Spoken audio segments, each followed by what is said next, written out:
Anak sering lupa, susah konsentrasi di sekolah. Hati-hati, itu bisa jadi bukan sekadar malas atau nakal. Penelitian menunjukkan bahwa anak dengan obesitas punya risiko lebih tinggi mengalami gangguan daya ingat dan kesulitan belajar. Kok bisa? Yuk kita bahas sampai tuntas. Banyak yang mengira obesitas hanya masalah berat badan saja. Padahal dampaknya bisa sampai ke otak loh.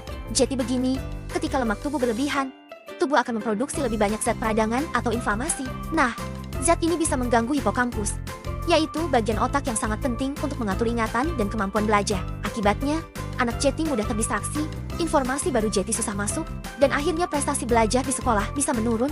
Jeti bukan cuma celana yang Jeti sempit, tapi otaknya juga Jeti ikutan kewalahan. Selain itu, konsentrasi anak juga bisa Jeti menurun drastis. Anak dengan obesitas seringkali mengalami sleep apnea atau gangguan napas saat tidur. Ini artinya, kualitas tidurnya Jeti sangat buruk. Kalau tidur tidak nyenyak, otak pun Jeti kurang istirahat. Efeknya, saat di sekolah, anak Jeti gampang mengantuk.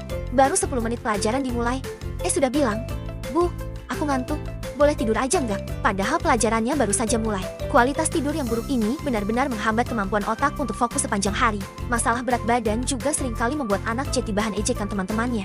Mereka bisa menjadi minder, merasa stres atau cemas berlebihan, bahkan sampai menarik diri dari pergaulan. Semua tekanan emosional ini membuat otak mereka sibuk menghadapi perasaan negatif, sehingga energi untuk berpikir dan belajar Jeti sangat berkurang. Otak yang seharusnya fokus menyerap pelajaran, malah sibuk mengelola stres dan rasa sedih. Tentu ini sangat mempengaruhi daya pikir mereka. Lalu ada faktor makanan. Makanan dan minuman manis memang bisa bikin anak senang sesaat.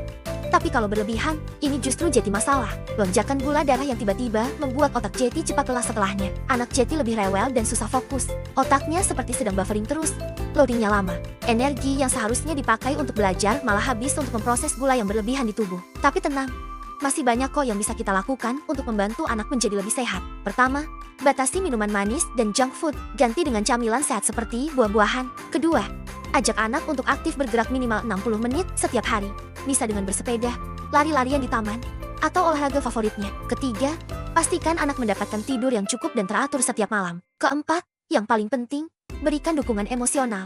Jangan pernah body shaming atau mengkritik bentuk tubuhnya. Dan terakhir, jangan ragu untuk berkonsultasi dengan dokter tumbuh kembang anak atau ahli gizi jika diperlukan.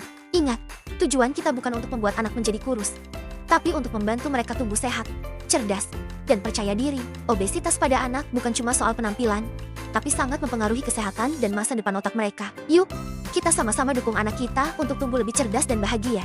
Kalau kamu setuju dan merasa edukasi seperti ini bermanfaat, jangan lupa untuk like, share, dan subscribe ya. Sampai jumpa di video berikutnya.